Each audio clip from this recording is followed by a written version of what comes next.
Hi friends, இன்றைக்கி வந்து என்ன டாபிக் பார்க்க போகிறோம் அப்படின்னா வந்து 6th ஸ்டாண்டர்ட் புவியியலில் இருக்க ஃபஸ்ட் லெசன் பேரண்டம் மற்றும் சூரிய குடும்பம். இந்த லெசனில் வந்து ஷார்ட் நோட்ஸ் தான் வந்து பார்க்க போகிறோம். இது ஃபுல்லாகவே வந்து சூரிய குடும்பம், அதை சுற்றிய கோள்கள், அதாவது பேசிக்காக நம்மளுக்கு தெரிஞ்சதாக வந்து கொடுத்துருக்காங்க. ஆல்ரெடி நம்ம அண்டம் 9th ஸ்டாண்டர்ட் லெசனில் வந்து அந்த லெசனில் வந்து என்ன கொடுத்துருக்காங்களோ அதே தான் வந்து கொடுத்துருக்காங்க. இருந்தாலும் வந்து இதில் இருக்க ஒரு சின்ன சின்ன பாயிண்ட்ஸ் கூட நம்ம விட்டோம்னா வந்து நம்மளுக்கு மார்க் போகும் அப்படிங்கிறதுக்காண்டி வந்து நான் நோட்ஸ் வந்து எடுத்திருக்கேன். இதை பார்த்தீங்கன்னா உங்களுக்கு வந்து அந்த அண்டம் லெசன் படிச்சிருந்தீங்கன்னா இதை வந்து ரிவிஷன் பண்ணுற மாதிரி இருக்கும். அப்போ உங்களுக்கு வந்து திரும்ப திரும்ப படித்தா தான் வந்து அந்த லெசனில் வந்து நம்மளுக்கு இதெல்லாம் இருக்குது, இந்த பேஜில் இந்த லைன் வந்து கொடுத்துருக்காங்க அப்படிங்கிறது வந்து ஞாபகம் இருக்கும். அதனால் இந்த லெசனோட நோட்ஸும் வந்து நம்ம தனியாக வந்து பார்த்துடலாம். ஓகே, லெசனுக்குள்ளே வந்து போயிடலாம். பேரண்டம் மற்றும் சூரிய குடும்பம். பேரண்டம் அப்படின்னாலே வந்து நம்மளுக்கு வந்து தெரியும் இல்லையா, எல்லாமே வந்து வெடித்து உருவாகிறதா வந்து விண்மீன், கோள்கள், வால் நட்சத்திரங்கள் எல்லாமே வந்து ஒரு பெரிய வெடிப்பு ஏற்பட்டு தான் வந்து எல்லாமே வந்து உருவாகுது அப்படின்னு வந்து கண்டுபிடிச்சிருக்காங்க. இதெல்லாம் சேர்ந்ததான் வந்து என்ன அப்படின்னா வந்து அண்டம். இதெல்லாமே சேர்ந்தது, விண்மீன், கோள்கள் எல்லாமே சேர்ந்ததாக வந்து பேரண்டம் அப்படின்னு வந்து கண்டுபிடிச்சிருக்காங்க. இந்த எல்லாமே சேர்ந்து ஒரு குழுக்களாக இருக்கிறது என்ன அப்படின்னா வந்து வான்பொருட்கள். இந்த எல்லாமே விண்மீன் திரள், விண்மீன் கோள்கள் எல்லாமே சேர்ந்து பல குழுக்களாக வந்து இணைகிறதுக்கு பேர் என்ன அப்படின்னா வந்து வான்பொருட்கள். இந்த வான்பொருட்களுக்கு இந்த ஒரு விண்மீன், கோள்கள் இந்த மாதிரி இருக்குது அப்படின்னா வந்து வால் நட்சத்திரம் எப்படி இருக்குன்னா எல்லாமே வந்து பக்கத்தில் இருக்காது, கொஞ்சம் தள்ளி தான் வந்து இருக்கும். அந்த தூரத்தை அளவுறதுக்கு பேர் என்ன அப்படின்னு வந்து சொல்கிறாங்க அப்படின்னா வந்து ஒரு ஒளியாண்டு. எல்லாத்துக்கும் ஒரு இடைப்பட்ட வந்து தூரம் இருக்கும் இல்லையா, அந்த தூரத்தை வந்து அளவிறதுக்கு ஒரு ஒளியாண்டு அப்படின்னு வந்து சொல்கிறாங்க. இது வந்து முக்கியமான ஒரு ஒளியாண்டு. இந்த லெசன் வந்து ரொம்பவே முக்கியமான லெசன் நம்மளுக்கு 6th ஸ்டாண்டர்டில் வந்து இருக்குது.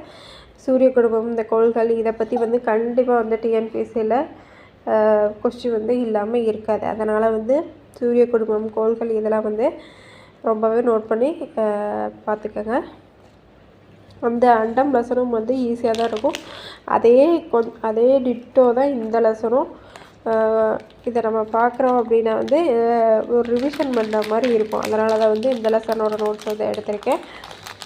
கண்டிப்பாக வந்து படிக்காமல் போயிடாதீங்க, படிச்சுக்கோங்க. ஒரு ஒளியாண்டு அப்படிங்கிறது வந்து வான்பொருட்களோட தூரத்தை அளவிறதுக்கு பேர் தான் வந்து ஒரு ஒளியாண்டு அப்படின்னது சொல்கிறாங்க. இந்த வெடிப்பு ஏற்படும் இல்லையா, அந்த வெடிப்பு ஏற்பட்டதுக்கப்புறமா 5 பில்லியன் ஆண்டுகளுக்கு பின்னாடி 5 பில்லியன் வருடங்களுக்கு பின்னாடி வந்து பால்வெளி விண்மீன் திரள் மண்டலம் உருவாகும் அப்படின்னு வந்து சொல்கிறாங்க. அதாவது என்ன, பெருவெடிப்பு ஏற்படுது இல்லையா, அந்த பெருவெடிப்பில் முடிஞ்சதுக்கப்புறம் 5 பில்லியன் ஆண்டுகள், அதுக்கப்புறமும் வந்து 5 பில்லியன் ஆண்டுகள் வந்து ஒரு வெடிப்பு ஏற்பட்டு திருப்பியும் வந்து உருவாகுது. அதுக்கு பேர் என்ன அப்படின்னா வந்து பால்வெளி விண்மீன் திரள். இது எத்தனை ஆண்டு அப்படின்னு வந்து கேட்குறதுக்கு வந்து நம்ம சான்ஸ் இருக்குது. 5 பில்லியன் வருடங்களுக்கு பின்னாடி தான் வந்து பால்வெளி விண்மீன் திரள் வந்து உருவாகுது. இந்த பால்வெளி விண்மீன் திரளில் தான் வந்து என்ன இருக்குது அப்படின்னு வந்து சூரிய குடும்பமே வந்து இதில் தான் இருக்குது. சூரிய குடும்பம், கோள்கள். சூரிய குடும்பம்னாலே வந்து கோள்கள் தான். இந்த குடும்பம் வந்து பால்வெளி விண்மீன் திரளில் தான் வந்து இருக்குது.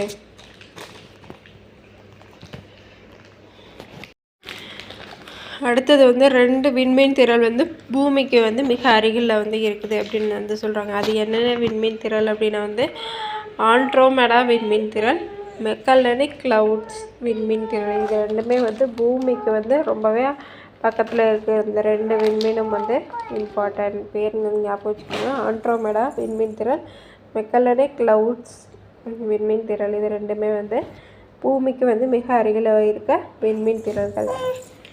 அடுத்து வந்து சூரிய குடும்பத்தை பற்றி வந்து பார்க்கலாம். சூரியன் அப்படின்னா வந்து சோலார் சிஸ்டம் அப்படின்னு வந்து சொல்லுவோம் இல்லையா. சோலாருங்கிறது வந்து எதை குறிக்குது அப்படின்னா வந்து ஒரு சூரிய கடவுளை தான் வந்து குறிக்குது. சோல் அப்படிங்கிறது வந்து லத்தீன் வார்த்தை. இதில் இருக்க சோல் அப்படிங்கிறது வந்து ஒரு லத்தீன் வார்த்தை. சோலார் சிஸ்டம் அப்படி வந்து சொல்லுவோம் இல்லையா. இப்போ சோலுங்கிறது வந்து ஒரு லத்தீன் வார்த்தையிலேருந்து வந்தது. இந்த சூரிய குடும்பம் வந்து எந்தெந்த வாயுவாலாக இருக்கும் அப்படின்னா வந்து ஹைட்ரஜன், ஹீலியம் இது ரெண்டும் சேர்ந்ததான் வந்து சூரியன். இதோட வெப்பநிலை எவ்வளோ இருக்கும் அப்படின்னா வந்து 60,000 டிகிரி செல்சியஸ். இதோட மேற்பரப்பு வெப்பநிலை 60,000 டிகிரி செல்சியஸாக வந்து இருக்கும். இந்த சூரியனோட ஒளி நம்ம பூமி மேலே அடைகிறதுக்கு எவ்வளோ நிமிடங்கள் ஆகுது அப்படின்னா வந்து 8.3 நிமிடங்கள் வந்து ஆகுது. அந்த சூரியனோட ஒளி வந்து நம்ம பூமி மேலே படுறதுக்கு வந்து 8.3 நிமிஷத்தில் வந்து அந்த ஒளி வந்து பூமி மேலே படும் அப்படின்னு வந்து சொல்கிறாங்க. 8.3 நிமிடங்கள். இப்போ வந்து கோள்களை வந்து பற்றி பார்க்கலாம். மொத்தம் வந்து 8 கோள்கள் வந்து இருக்குது. சூரியனோட சேர்த்து 9 கோள்கள். இந்த கோள் அப்படின்னா வந்து என்ன அப்படின்னா வந்து சுற்றி வருவார். கோள் அப்படின்னா வந்து சுற்றி வருவார் அப்படின்னு வந்து தெரியும் இல்லையா? கோள் அப்படின்னா வந்து சுற்றி வர்றது வந்து நம்மளுக்கு தெரியும். மொத்தம் வந்து கோள்கள் வந்து இருக்குது. புதன், வெள்ளி, புவி, வியாழன், சனி, யுரேனஸ், நெப்டியூன் இதெல்லாமே வந்து சூரியனை சுற்றி வர கோள்கள் தான். சூரியனுக்கு மிக அருகில் உள்ள கோள்கள்லாம் வந்து உட்புற கோள்கள், புவி நிகர் கோள்கள் வந்து சொல்லுவாங்க. ரொம்ப பக்கத்தில் இருக்க கோள்களுக்கு பேர் என்ன அப்படின்னா வந்து உட்புற கோள்கள், புவி நிகர் கோள்கள். இதுவுமே வந்து அந்த லெசனில் வந்து பார்த்தா புதன், வெள்ளி, புவி, செவ்வாயெலாம் வந்து ரொம்பவே பக்கத்தில் வந்து இருக்கும். இதெல்லாம் வந்து உட்புற கோள்கள், புவி நிற கோள்கள் வந்து அப்படின்னு வந்து அழைக்கப்படுது. அதுலேயுமே வந்து உட்புற கோள், வெளிப்புற கோள்கள் வந்து படித்தோம். வெளிப்புற கோள்களாக வந்து வியாழன், சனி, யுரேனஸ். இதை வந்து வெளிப்புற கோள்கள் அல்லது வியாழன் நிகர்கோள்கள் அப்படின்னு வந்து சொல்கிறாங்க. இன்னொரு பேர் என்ன அப்படின்னு வந்து ஜோவியன் அப்படின்னு. வியாழன் நிகர்கோள் அப்படின்னு அதுக்கு வந்து இன்னொரு பேர் என்ன அப்படின்னு வந்து ஜோவியன் அப்படின்னு வந்து சொல்கிறாங்க. இந்த எல்லா கோளுமே வந்து மோஸ்ட்லி வந்து வாய்க்காலால் தான் வந்து ஃபுல்லாக கோள்களுக்குள்ள எல்லாமே என்னது வாய்க்காலால் தான் வந்து ஃபுல்லாகவே வாய்க்கால் தான் வந்து நிரம்பி இருக்கும். இதனால் என்ன சொல்கிறாங்க அப்படின்னா வந்து வளிம கோள்கள் அப்படின்னு வந்து சொல்கிறாங்க. வாய்க்கால் வந்து நிறைஞ்சிருக்கிறனால வளிம கோள்கள் அப்படின்னு வந்து சொல்கிறாங்க. செவ்வாய் கோளுக்கும் வியாழன் கோளுக்கும் இடையே வந்து குறுங்கோள் மண்டலம் வந்து இருக்குது அப்படின்னு வந்து சொல்கிறாங்க. செவ்வாய்க்கும் வியாழனுக்கும், அதாவது ஒன்று உட்புற கோள்களுக்கும் இது வியாழன் வந்து வெளிப்புற கோள்கள். இந்த கோள்களுக்கும் இடையில் வந்து என்ன இருக்கும் அப்படின்னா வந்து ஒரு குறுங்கோள் மண்டலம் வந்து காணப்படுது அப்படின்னு வந்து சொல்லியிருக்காங்க.